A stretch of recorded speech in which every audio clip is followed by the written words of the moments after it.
Ça se passe chez vous, une présentation de la MRC de Charlevoix. Bonjour, mon nom est Lydia Duchesne et bienvenue à Ça se passe chez vous. Aujourd'hui, émission spéciale Zoom, car tous nos invités sont à distance exceptionnellement. On commence avec Marianne Rainville du Musée maritime de Charlevoix. Elle sera suivie de René-Claude Laroche du Centre de prévention suicide en Charlevoix. Et on termine avec Annabelle Tremblay de la MRC de Charlevoix. Bonne émission!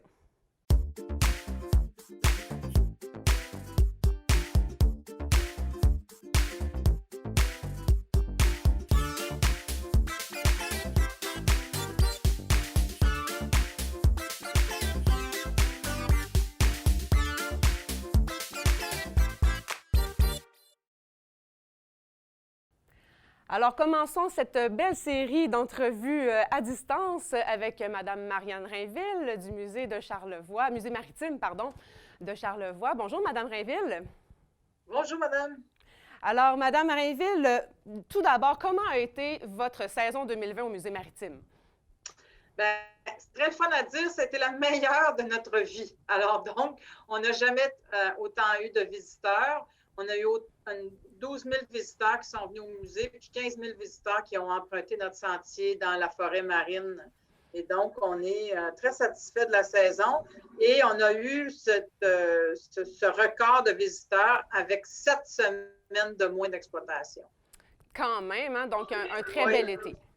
Oui, bien, on a fait un bel été. C'est sûr que c'était compliqué, compliqué pour ouvrir. On a fermé précipitamment quand Charlevoix est retombé en rouge. Mm-hmm. Mais c'est sûr que l'été a été une été d'adaptation tout le temps. Je pense que le maître mot de ce temps-là, c'est la souplesse. Oui. Bien, félicitations pour l'adaptation que vous avez réussi à avoir.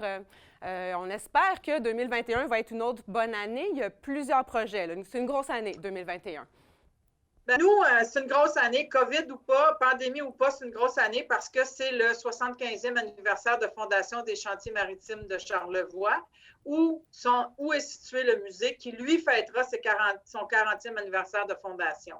Alors donc, évidemment, on fait toutes sortes de plans pour célébrer cet anniversaire-là, le célébrer beaucoup avec les gens de la région parce que s'il y a eu un chantier maritime et s'il y a eu un musée, c'est certainement parce que la région a été en arrière et du chantier et du musée, particulièrement les citoyens et les citoyennes de Saint-Joseph-de-la-Rive.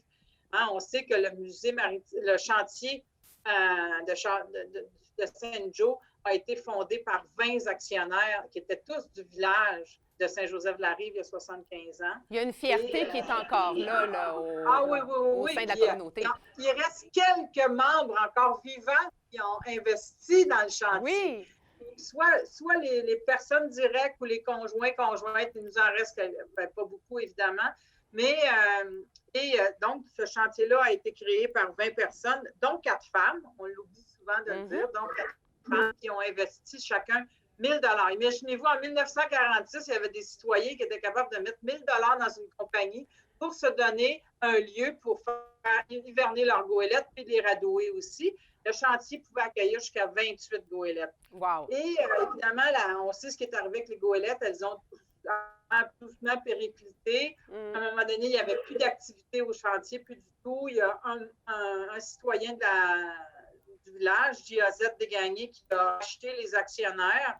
Et quelques années plus tard, des femmes du village ont décidé qu'il fallait faire quelque chose pour faire vivre le village. Donc, des femmes du chantier se sont unies derrière Hubert Desgagnés, qui en avait eu l'idée pour faire une exposition maritime. L'exposition a commencé dans le sol de l'église Jean 23. Okay. Puis ça a été trop rapidement populaire. En tout cas, bref, on a convaincu J.A.Z. Desgagnés de permettre au musée de venir s'installer sur le site des Chantiers maritimes de Charlevoix. Il y avait d'ailleurs les goélettes de la famille, les goélettes qui ont appartenu à J.A.Z. Maurice et Roland Desgagnés, qui étaient à l'échouage. Et donc, le musée s'est installé là, on a retapé les goélettes, etc. Et il y a eu une histoire qui dure 40 ans avec ses hauts et ses bas. Un des grands bas, ça a certainement été la perte des 3 goélettes de la famille Desgagnés péri par le feu en 1998. Mais il y a eu aussi des grands moments comme le redéploiement du musée en 2018 avec le Parc des navigateurs, la forêt marine. En 2019, on a initié la première expérience immersive en Charlevoix. Bref, c'est ça qu'on va fêter. Je dirais qu'on va fêter les réussites, les succès, mais surtout fêter la mémoire, rester très vivante des goélettes à Saint-Joseph-la-Ville. Oui, et là, vous avez parlé beaucoup des gagnés. Donc, il y a une exposition virtuelle qui a été mise sur pied par rapport à toute cette histoire-là. Oui, je vous dirais presque à la blague, mais ça n'en est presque pas une. Je n'arrivais pas à me retrouver entre tous les membres de cette grande famille, de Edmond à JAZ, en passant par Roger, par Maurice. Et des Maurice, il y en a eu à toutes les générations. Alors, bonne chance. Donc, un jour, à la blague, on a dit qu'il faudrait qu'on finisse par faire leur arbre généalogique. Puis là, j'ai dit oui, je le veux sous mon mur. Et là, cette exposition virtuelle-là, il y a plusieurs partenaires qui ont participé à ça, beaucoup de collaborateurs là-dedans. Il y a eu des collaborateurs. C'est la commissaire qui a réalisé l'exposition, c'est Catherine Melançon, le directeur scientifique Hubert Desgagnés. Mais Catherine et Hubert ont consulté énormément de documents, en plus de consulter plusieurs Desgagnés, que ce soit Michel Desgagnés, évidemment Yvan, mais également son fils. Il y a eu beaucoup de Desgagnés de consulter, Roger, Denis qui était toujours avec nous, bon, etc. Donc, ces gens-là ont contribué, mais aussi des gens qui ont travaillé pour les Desgagnés. Catherine a parlé à un nombre incalculable de personnes. L'exposition virtuelle sur les Desgagnés, rappelons-le, c'est une exposition qui est faite à l'intérieur du Musée virtuel du Canada sous la supervision du Musée de l'histoire du Canada. Okay. Donc, on présente un projet. L'année où on a présenté le projet, ils ont gardé une dizaine, 10 à peu près des projets présentés à travers tout le Canada. On était très honorés d'avoir été retenus. Et tout le long du processus d'élaboration de l'exposition virtuelle, on est accompagné par le Musée canadien de l'histoire. Et les visiteurs du Musée canadien de l'histoire vont remarquer que les expositions virtuelles ont un format qui est tout identique parce que c'est des logiciels, bon, etc., etc. Oui. Il a fallu essayer de rentrer une grande histoire dans un petit format, je dirais. Alors, on n'a pas été capable de tout dire, mais je pense que ça vaut la peine. En tout cas, les gens de Charlevoix qui connaissent bien et la famille Desgagnés et ce qu'ils ont fait dans la navigation vont certainement... C'est sûr que nous, on a documenté essentiellement la partie des goélettes et à la fin, on évoque bien évidemment la création du groupe Desgagnés, tout ça, et la navigation d'hiver, bon, etc. Mais nous, évidemment, on est un musée de goélettes. Alors, on a plus documenté la partie. D'ailleurs, le titre le dit bien, les Desgagnés, 200 ans en goélettes. Alors, donc, et donc, je finis par à peu près me démêler, pour savoir que Lorraine, sa fils à Maurice, c'est le petit Maurice qui n'était pas le gros Maurice. Je m'en viens tout démêler là-dedans, là. Et puis là, cette exposition-là, comment ça fonctionne, une exposition virtuelle, là? Et si on n'est pas tout à fait à l'aise aussi avec ça, là? Bien, c'est facile, hein? Vous avez juste à entrer dans un moteur de recherche, Musée virtuel du Canada. Quand vous êtes accueilli sur la page d'accueil du Musée virtuel du Canada, vous avez immédiatement le lien avec l'exposition Les Desgagnés 200 ans en goélettes. Parce que nous faisons actuellement la une du Musée virtuel du Canada. Wow! Est-ce que c'est payant? Est-ce qu'on doit payer pour la visite? Non, c'est totalement gratuit. C'est totalement gratuit. Et je voudrais juste vous signaler un petit truc en passant. Chaque photo, si vous laissez votre curseur sur la photo, vous aurez des informations supplémentaires. Parfois, parce qu'on a eu les commentaires, les gens nous disent « Ah, vous n'avez pas tout dit. » Non, mais souvent, c'est dans les bas de vignettes des photos qui apparaissent à l'écran quand on laisse le curseur sur la photo. Faites un beau voyage à travers l'histoire des Desgagnés. Ben oui, on va aller voir ça. C'est un bel hommage aussi en même temps à toute cette histoire, tout ce travail qui a été fait. Et parlant surtout, ça reconnaît des pionniers. Oui. Parce que, vous savez, le premier Desgagnés, José Ferrin, là, quand il décide de se construire une goélette, d'après moi, je ne sais pas quelle sorte de gin qu'il avait bu ou de rhum, là, mais je trouve qu'il y a dans un personnage comme Zéphérin de l'audace comme on n'en voit pas beaucoup. Là. Il n'était pas navigateur, là, il ne connaissait pas ça. il était en surplus de production agricole, puis il a décidé de se bâtir une goélette pour aller livrer à Québec parce qu'il n'y avait pas de chemin. Moi, je n'aurais pas eu l'audace de prendre le fleuve comme ça, mais lui, il l'a eu. Et donc, c'est l'histoire de gens téméraires. Je dirais que s'il y a un mot qui caractérise cette famille, cette grande famille de navigateurs, c'est leur témérité et leur ténacité. Il n'y a pas une tempête qui est venue à bout d'eux autres, puis c'est pas parce qu'ils n'ont pas perdu des bateaux puis des chargements. Il leur est arrivé toutes sortes de malheurs, chacun leur tour, mais toujours, ils ont gardé l'amour du fleuve. Oui. Pour terminer cette belle entrevue, écoutez, il y a tellement de choses à dire. Ça prendrait 1 heure pour faire le tour. Hein? C'est comme prendre une exposition et la faire en petit format. Hein?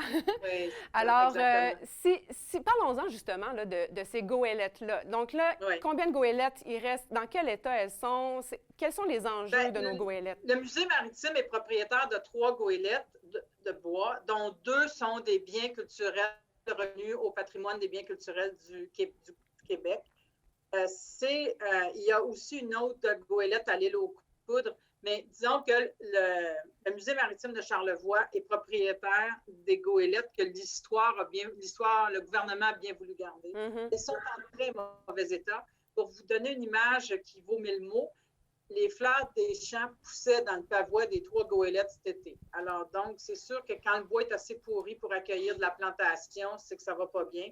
Cependant, depuis un peu plus de 3 ans, on travaille avec le ministère de la Culture notamment pour développer un projet de mise à l'abri des bateaux qui devrait conduire à leur restauration. Ça fut long, c'est ardu, c'est des démarches compliquées, mais en plus, c'est des démarches c'est coûteux, c'est des grands projets d'infrastructure comme ça. Mais on est encouragé. On pense qu'on pourrait avoir des annonces favorables tôt au printemps cette année.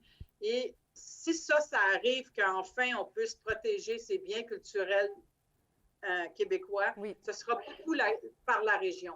Parce que derrière les goélettes que possède le Musée maritime de Charlevoix, il y a toute une région qui se reconnaît dans ces bateaux-là. Et que ce soit les maires, les députés, successivement, tout le monde est en arrière du projet de la protection pérenne. Et je pense que tout le monde se reconnaît dans une phrase que j'aime utiliser. Les mâts des goélettes sont à Charlevoix ce que la flèche de Notre-Dame est à Paris. Wow. Donc, c'est ça. Notre cœur est là-dedans. Et il y a une expertise unique en Charlevoix. Et il y a un patrimoine unique. Des hommes et des femmes courageux ont modifié ces goélettes-là pour les adapter aux besoins qu'ils avaient dans leur travail. Et il faut que le Québec se rappelle de ce patrimoine-là et des gens qui ont consacré leur vie à ça. C'est un patrimoine artisan. Hein? Oui. La goélette de Charlevoix, c'est qu'elle ne s'est jamais industrialisée. Ça a toujours resté des bateaux de charpentiers maritimes dans chaque village, que ce soit Petite-Rivière, Saint-Siméon, etc. Mais c'est aussi avec ces bateaux-là qu'on a développé la Côte-Nord et la Basse-Côte, donc toute une partie de l'industrialisation du Québec. Et c'est aussi ces bateaux-là qui font qu'aujourd'hui, on est des maîtres dans la navigation d'hiver. S'il n'y avait pas eu le passage par les goélettes renforcées, etc., on n'aurait pas appris à aller naviguer jusque dans le Grand Nord. Et ça, c'est une expertise qu'on partage avec d'autres pays nordiques, mais on est dans les meilleurs au monde de ça.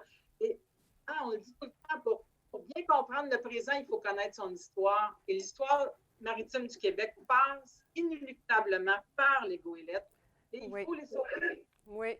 Donc, il y a de l'avancement, finalement, pour la protection des goélettes. Première phase, on veut les mettre à l'abri pour pouvoir ensuite les restaurer. On reste à l'affût, on vous suit, Facebook, le site Internet, et puis on va vous visiter surtout. On visite. À partir de la mi-mai 2021, si la méchante pandémie veut bien nous laisser passer. Sinon, il y a votre magnifique sentier de la forêt marine. Oui, ça, c'est ouvert. Même en hiver, il y a beaucoup de gens qui marchent le sentier, même en hiver. Magnifique. Qui est en lien avec le sentier qui mène à la seigneurie en haut, qui est administré par la municipalité. Bienvenue toujours au Musée maritime en été comme en hiver. On est content d'être là. Et on est content de sentir qu'il y a une région en arrière de nous autres aussi. On a beaucoup besoin de notre région. Tout à fait. Merci beaucoup, Mme Rainville. Bravo pour votre travail, bravo pour votre passion. C'est évident. Alors, Oui. on vous souhaite une bonne fin de tempête. Merci, puis joyeuse fête à tout le monde. On s'en va vers ça, ça a l'air. Oui, vous de même. Merci beaucoup. Au revoir. Merci. Au revoir. De notre côté, on s'en va à la pause. On se revoit tout de suite après avec René-Claude Laroche du Centre de prévention suicide de Charlevoix. Bon retour parmi nous. Nous sommes maintenant avec René-Claude Laroche du Centre de prévention suicide. Bonjour René-Claude.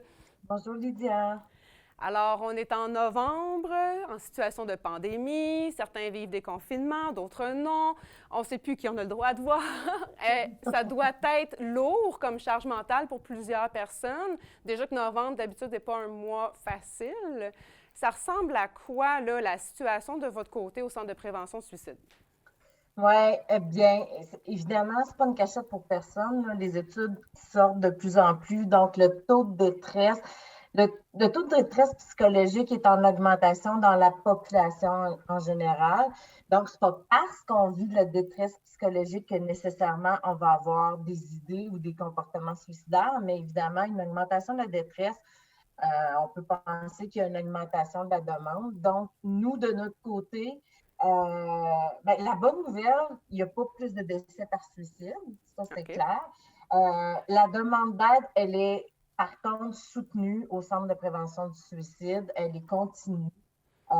Et donc, c'est une grosse période pour nous, mais en même temps, puis je pense qu'à travers le Québec, il est sorti un article, c'est selon les régions, entre 5 et 45 de hausse d'appels dans les centres de prévention du suicide au Québec. Donc, on fait partie de cette vague-là, si on peut dire. Oui. Par contre, pour nous, c'est quand même une bonne nouvelle. On sait que la détresse est en augmentation. Comme tu nommais en introduction, on est plus fragilisé de la première vague. Là, c'est le mois de novembre, se rajoute son sujet des états dépressifs saisonniers. Oui. Mais il y a un manque de luminosité, clairement, en novembre. Donc, tout ça mis ensemble. Et la vie continue, hein. Moi, c'est ce que je me dis, c'est que oui, on est fatigué parce qu'on est en état de stress ou d'adaptation continue depuis 8-9 mois ça dure? Bien, presque un an. Hein? Bien, c'est ça. Donc, veux pas, on est épuisé. Fait que quand arrive une difficulté de la vie quotidienne, parce que ça continue, hein, les diagnostics de cancer ou les accidents de la route ou les pertes en tout cas, peu importe, c'est tout ce qui arrive, comme on est déjà fragilisé comme de façon générale, mais là, ce qui fait que arrive un coup dur, notre capacité de répondre à ces difficultés-là est peut-être elle aussi amoindrie, ce qui fait que la détresse peut s'installer plus vite et éventuellement des idées suicidaires. Mais bon, pour revenir à nous au Centre de prévention du suicide, le fait que les gens téléphonent et demandent de l'aide, ça évite, ça évite un passage à l'acte et donc on prévient des décès par suicide. Donc, en ce sens-là, c'est une bonne nouvelle dans les circonstances. Oui, et là, le soutien que vous apportez, ce n'est pas seulement pour les personnes qui pourraient avoir des pensées suicidaires, c'est également pour les proches, les gens qui entourent. Oui, effectivement, et c'est souvent, je dirais, les proches sont souvent la première porte d'entrée ou le premier lien, en tout cas, entre la personne suicidaire et le centre de prévention du suicide ou les ressources d'aide. Parce que souvent, les proches sont à même d'observer des changements, changements dans l'humeur, les changements de comportement, et donc vont entendre des manifestations plus ou moins directes qui pourraient les inquiéter et eux, souvent, vont nous appeler, les proches, pour dire « Écoute, mon proche vit telle affaire. Il m'a dit l'autre fois qu'il aimerait mieux, il serait donc bien s'il n'était plus là. Qu'est-ce que je fais? Je pose-tu la question? Je vais-tu vérifier s'il y a des idées suicidaires? Si je pose la question, je n'ai pas osé parce que si je pose la question, peut-être que ça va lui donner l'idée s'il n'y pensait pas. » Donc, on se sent maladroit là-dedans des fois. Là, on sait qu'on doit faire quelque chose, on ne sait pas quoi exactement, quoi dire. Et puis on se doute aussi, j'imagine, que des fois, la personne va juste le nier. Puis après ça, j'imagine qu'on doit se demander, on peut-tu le prendre pour acquis, ce qu'il nous dit ou pas? Ben c'est ça. Et tu sais, c'est sûr qu'aujourd'hui, j'aimerais ça vous dire, j'aimerais ça vous donner des réponses, là, tu sais, comme hors de tout doute à toutes les questions que tu viens de demander. Malheureusement, je ne pourrais pas parce que si chaque situation est unique, il faut aller vérifier, bon, au-delà de qu'est-ce qui se passe, y a-t-il des éléments nouveaux? La personne avait-tu déjà fait des passages à l'acte avant? C'est la première fois qu'elle rentre dans le processus. C'est particulier à chaque personne.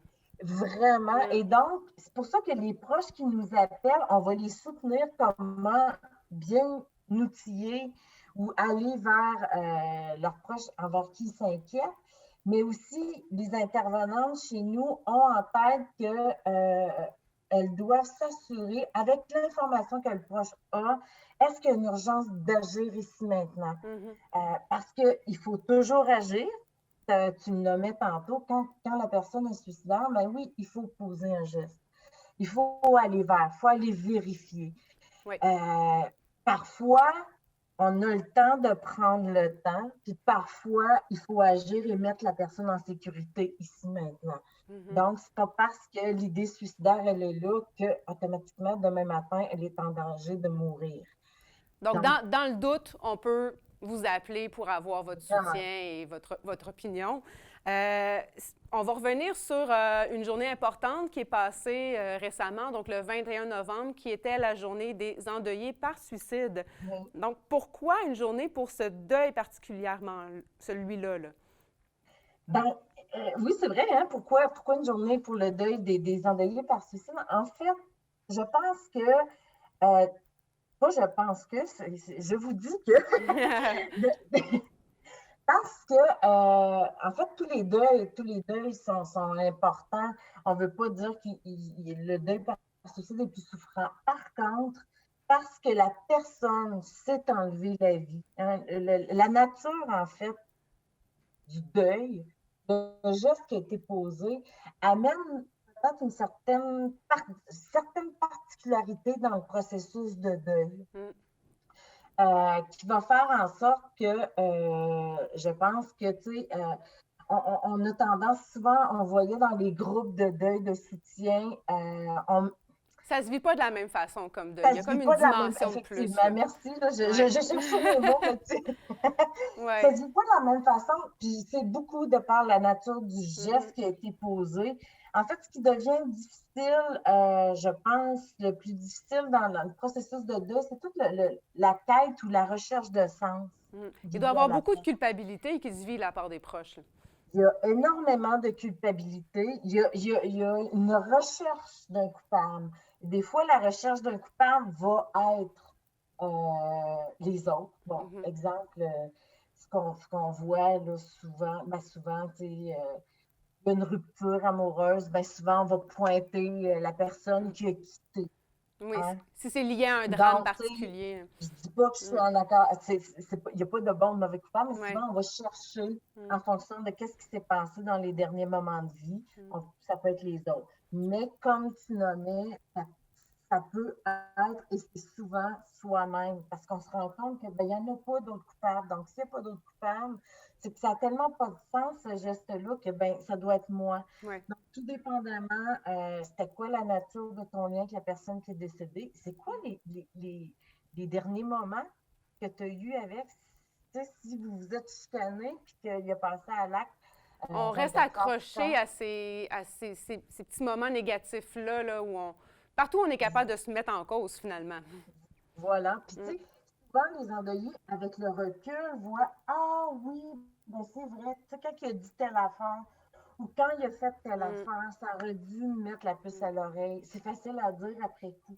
Et là, ça, c'est un service que vous offrez aussi, là, le support aux endeuillés. Donc, c'est pas juste avant, mais aussi après, là, quand il est trop tard, on peut aller vers vous.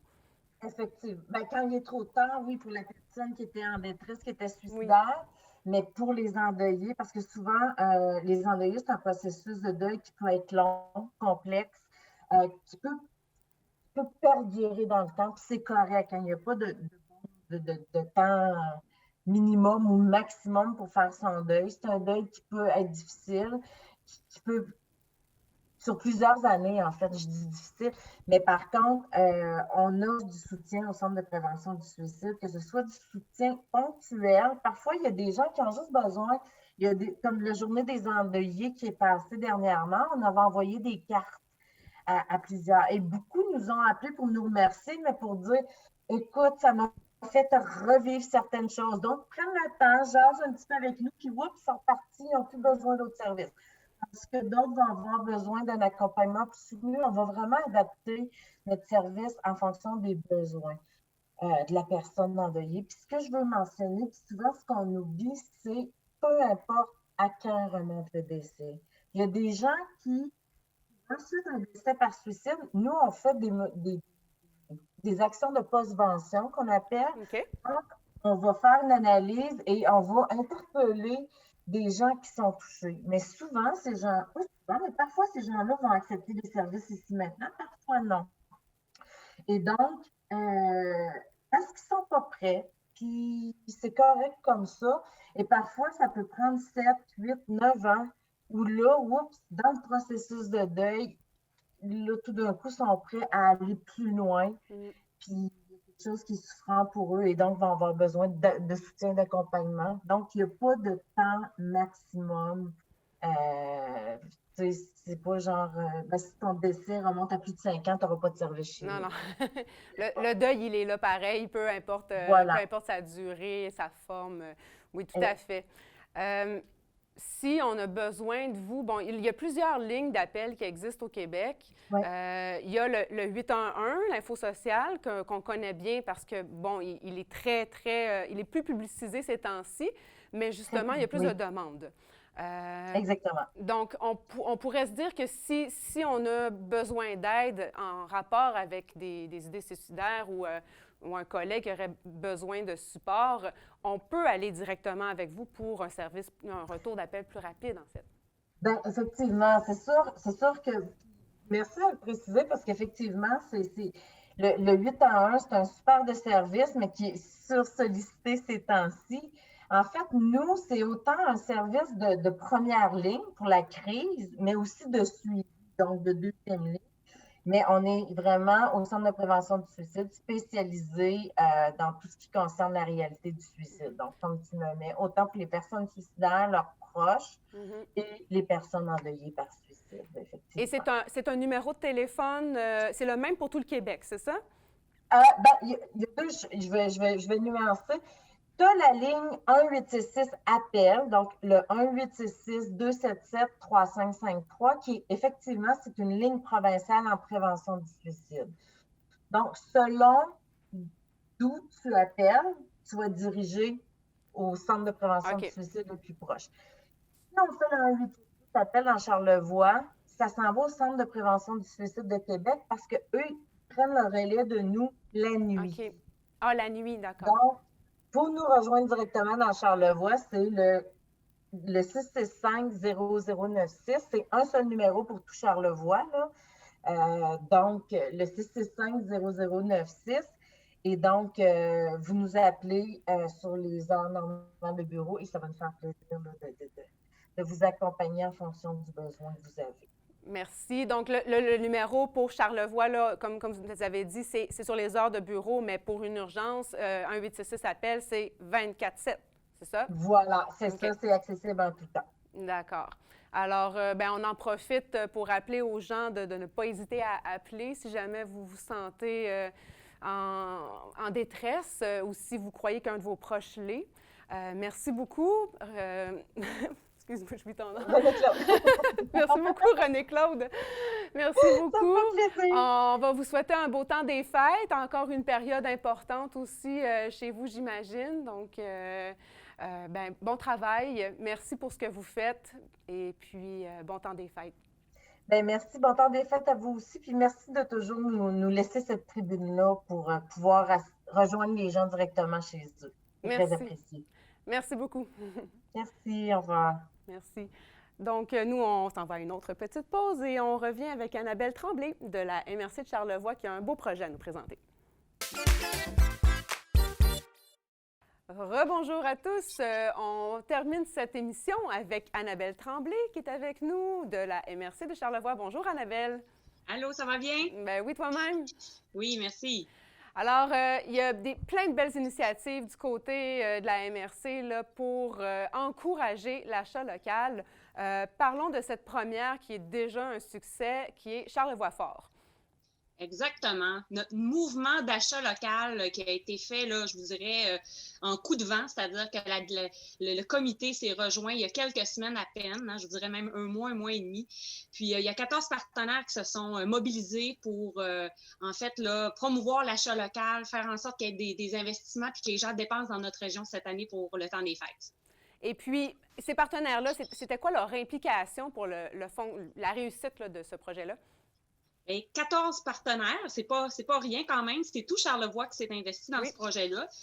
On a des partenaires qui sont plus concepteurs, mis en place. On parle de l'Association des gens d'affaires de Baie-Saint-Paul, la Chambre de commerce de Charlevoix, la SDC du centre-ville de la Malbaie, la SDC de Pointe-au-Pic et aussi Tourisme Île aux Coudres, qui étaient les partenaires vraiment là, qui ont participé à la conception. Okay. On a eu des partenaires financiers aussi qui sont la MRC de Charlevoix, la MRC de Charlevoix-Est, la SADC de Charlevoix, Desjardins aussi s'est impliqué financièrement, Tourisme Charlevoix et notre députée Émilie Foster, la députée de Charlevoix-Côte-de-Beaupré. Puis ensuite, on a eu aussi des partenaires qu'on dit médiatiques, donc CIHO, FM Charlevoix, Le Charlevoisien et Go Explore là, qui se sont joints là, à tout ça là, pour faire en sorte que ce projet-là fonctionne. Et puis, il fonctionne, le projet, parce que, bon, ça fonctionne sous forme de chèques cadeaux. Est-ce que c'est ça, de coupons qu'on devait acheter? Exactement. Nous, on les appelle les chèques Charlevoix Fort. Okay. En fait, c'est de l'argent. C'est de l'argent charlevoisienne. Sur la transaction, en fait, on va sur le point de vente.com pour faire l'achat de ces certificats-là, de ces chèques-là. Et il y a une bonification qui était appliquée là, de 20 %. Donc, on achetait pour 100 $, on recevait pour 120 $ de chèques Charlevoix Fort. Donc, à dépenser dans Charlevoix, Charlevoix-Est et Ouest confondus. Oui, dans tout Charlevoix. Et c'est là que l'apport, justement, des partenaires financiers est importante, car c'est grâce à eux qu'il y a eu la bonification. C'est bien ça? Exactement. Exactement. Puis, l'idée aussi, c'est de dire, pas besoin d'être membre de la Chambre de commerce, pas obligé d'être membre de Tourisme à Charlevoix. Tous les commerces, en fait, qui ont un siège social sur le territoire de Charlevoix, y ont accès. Okay. Il y a certaines bannières comme la SAQ, la SQDC, des choses comme ça qui n'ont pas pu offrir les Charlevoix Forts de par leur siège social. Oui. Bon, c'était pas possible de leur côté, mais je vous dirais que la plupart des commerces là, vont l'accepter et l'acceptent déjà. D'accord. Et puis là, bon, on souligne le succès parce qu'en fait, il y avait une limite de chèques qu'on pouvait acheter. À l'heure où on se parle, ils sont déjà tout vendus. Mais on peut quand même rappeler justement aux commerçants qui sont peut-être un peu moins au courant là, du fonctionnement que c'est de l'argent qui va leur revenir, là, ça, si un client se présente chez lui avec un chèque. On est bien fiers d'avoir injecté 120 000 $ dans l'économie charlevoisienne. Hein? Dans le fond, c'est un peu ça. Oui, c'est 120 000 $ qui vont être dépensés dans nos commerces d'ici. Puis nous, en fait, on incite, oui, on demande aux commerces d'honorer ces chèques-là si c'est possible. C'est pas difficile non plus pour eux de faire la transaction suite à ça. C'est un formulaire à remplir qui est sur la Chambre de commerce, le créerdesliens.com. Puis à ce moment-là, il y a un formulaire à remplir. C'est très simple, là, c'est très simple comme démarche. Et puis, bien sûr, de les accepter, de les signer, puis de remettre là, les chèques ensuite Charlevoix Fort. Bien, c'est dans l'intérêt de tout le monde hein, de les accepter. Bien sûr, oui, bien sûr. Et est-ce qu'il y a une limite pour les utiliser? En fait, si on les dépense avant le 25 décembre, on peut être admissible à un concours. Okay. Il y a un concours qu'on peut gagner jusqu'à 500 $ de chèque Charlevoix Fort. Okay. Et ça, c'est bon pour le commerçant et aussi pour l'acheteur. Donc, il y a 2 fois 500 $ là, qui seront tirés d'ici, je pense que le tirage va avoir lieu là, d'ici le 31 décembre, mais il faut avoir fait nos achats avant le 25 décembre. D'accord. Et puis, si on manque cette merveilleuse date du 25 décembre pour le concours, on peut quand même les utiliser par après. Jusqu'au 31 mars 2021. Parfait. Donc, c'est l'occasion, finalement, pour les cadeaux de Noël de se lâcher lousse sur les chèques de Charlevoix. Est-ce que cette initiative-là, on en a vu plusieurs là, dans les derniers temps pour encourager justement l'achat local. Ça me fait me poser la question, comment vont nos entreprises dans Charlevoix? Ah, ben c'est pas facile pour tout le monde, hein? La deuxième vague a été difficile. On a quand même eu une saison intéressante, là, hein? L'été, on a eu quand même des achalandages importants. Il y a eu Mais la beaucoup deuxième vague n'est pas d'ingéniosité facile. aussi là, de la part des commerçants et des entrepreneurs là, pour pouvoir continuer leurs activités. Ils ont besoin que les gens de Charlevoix achètent dans leur commerce. Ils ont besoin qu'on les encourage. Plus que jamais, l'achat local, là, ça devient une avenue qui est importante et qui est importante et qui va devenir vraiment, là, qui va faire la différence pour nos commerces, là. Oui. Un peu avant, donc plus au début de la pandémie, on a eu le mouvement Tatoué Baie-Saint-Paul. Puis là, il y en a d'autres là, qui s'en viennent, là. C'est quoi les autres projets, les autres mouvements là, qui sont mis en place? Effectivement, hein, tout ce mouvement-là a été, bien sûr, on s'est beaucoup inspiré là, du mouvement qui avait eu lieu là, avec La Ruche, autant à la Malbaie, à Baie-Saint-Paul, à Tourisme et Locaux aussi, il y avait eu cette campagne-là. Donc oui, il y a d'autres initiatives pour le temps des fêtes, là, autant les paniers fermiers de l'Association des gens d'affaires qui vont remettre à la communauté, au Centre communautaire pour santé, là, des paniers aussi pour les familles dans le besoin. Donc je pense que c'est une initiative qui est vraiment importante. Il y a la SDC du centre-ville de la Malbaie aussi qui fait des boutiques éphémères dans les locaux qui étaient vides. Il y a des commerçants, des artisans qui vont s'installer dans ces commerces-là pour le temps des fêtes. Et il y a le centre commercial Le Village aussi qui fait des certi-bonis qu'on appelle, donc des certificats cadeaux là, qui sont bonifiés par les commerçants et les commerces. Okay. Je sais qu'ils ont eu quelques jours là, où ces certificats-là étaient en vente. Je crois qu'il devrait y en avoir d'autres là, d'ici le temps des fêtes. Donc oui, il y a d'autres démarches là, qui ont lieu parallèlement à tout ça, là. Dis-moi, Annabelle, est-ce que tu peux nous montrer un chèque de quoi ils ont l'air si jamais un commerçant le voit passer, là? En fait, ce sont des petites coupures. Donc, on a des 10 $. Ça, ce sont les miens que je me suis procurés parce que j'ai quand même adhéré à la campagne. J'en ai même déjà dépensé. Mais voilà de quoi ça peut ressembler, là. Okay. Donc, on voit ça, c'est un 10 $. Puis, on demande aux commerçants, en fait, à l'acheteur de signer et aux commerçants aussi de signer. Et pour valider aussi, parce qu'on a quand même une sécurité, hein, on voulait être certain que il y a toujours une sécurité dans tout ça. Donc, il y a quand même des éléments là, qu'on peut reconnaître si c'est des vrais, là. Donc, voici en avant. On ne peut pas falsifier les chèques. Non, ils sont tous numérotés. Ils sont tous numérotés, ils ont été identifiés par rapport aux acheteurs, puis il y a même des petites indications là, de la façon que c'est imprimé. Là, il y a des choses là, qu'on va pouvoir le voir tout de suite. Donc, il y a des coupures de 10 $ et il y a des coupures de 20 $. Okay. Donc, ça aussi, l'objectif, c'était à la base d'être inclusif, hein, c'est-à-dire de dire, pas juste avoir un certificat cadeau de 100 $ que je reçois puis que je dépense à un endroit. On voulait que les gens aussi puissent aller un petit peu partout. Puis, à la limite, s'ils ont envie d'acheter une tasse à 15 $, ils auraient les moyens là, avec leur certificat, leur chèque que Charlevoix fort, d'avoir accès aussi là, à d'autres plus petits cadeaux, là. Okay. Donc ça, c'était un de nos objectifs aussi là, par rapport au comité. C'était une volonté de certains membres du comité, puis je pense que c'était vraiment intéressant, puis les commerçants l'apprécient. Est-ce que c'est quoi les objectifs là, du projet? Les avez-vous atteints déjà? Je pense qu'on les a atteints puis on va les atteindre parce que on a vendu en 11 jours 120 000 $. Rapide, donc, pour nous, c'est quand même un défi qui est relevé. Mais en fait, c'est les citoyens qui l'ont relevé. Hein, c'est les gens qui ont adhéré puis qui ont acheté. Mais en fait, nous, là, ça vient un peu aussi d'une démarche de, il n'y avait pas de salon des artisans, il n'y avait pas de marché de Noël. On voulait vraiment que les gens soutiennent les commerces locaux. Donc, on s'est dit, la meilleure façon, là, c'est vraiment, on ne veut pas que les gens aillent à l'extérieur non plus pour faire leurs achats des fêtes. Donc, la meilleure façon, c'était vraiment de dire, j'achète de l'argent dans Charlevoix puis je la dépense dans Charlevoix. Donc, ça, c'était un de nos premiers objectifs, soutenir nos commerces locaux, garder dans la région pour les dépenses de cadeaux du temps des fêtes, puis compenser là, pour tout ce qui était marché et salon là, qui avait malheureusement dû annuler dû à la COVID. Là. Vu le succès, est-ce qu'on peut imaginer que ça revienne l'année prochaine? Pourquoi pas? Puis pourquoi pas de l'argent Charlevoix à l'année longue? Hein? On ne sait pas. C'est beaucoup de travail. C'est sûr que cette année, il n'y a pas eu de version électronique ou quoi que ce soit parce qu'on a manqué de temps. Est-ce qu'il y aura peut-être une façon de le faire aussi que les gens vont recevoir un certificat cadeau de façon électronique, donc ça risque peut-être d'être plus simple là, pour la logistique. Donc ça, c'est quelque chose aussi à laquelle il faut voir là, pour la prochaine édition. Mais je vous dirais que la Chambre de commerce qui pilote très bien ce projet-là, hein, qui sont le maître d'œuvre là, qui chapeaute ce projet-là, sont très, très très productifs. C'est très agréable de travailler avec eux, puis on verra pour la suite s'il y a une possibilité de revenir avec ce beau projet-là.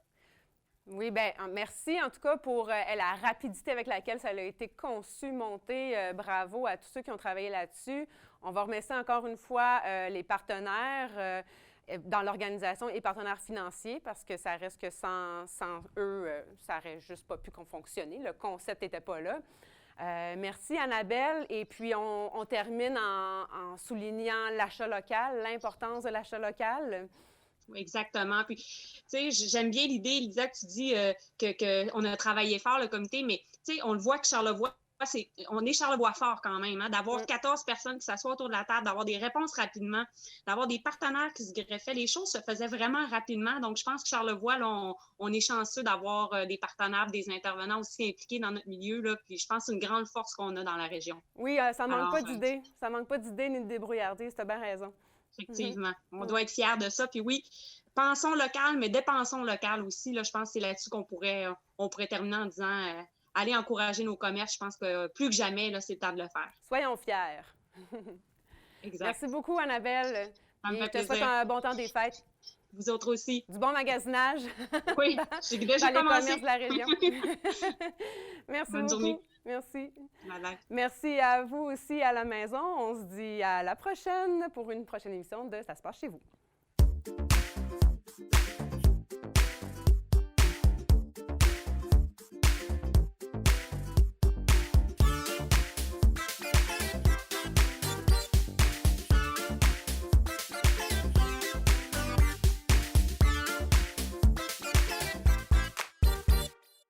Ça se passe chez vous. Une présentation de la MRC de Charlevoix.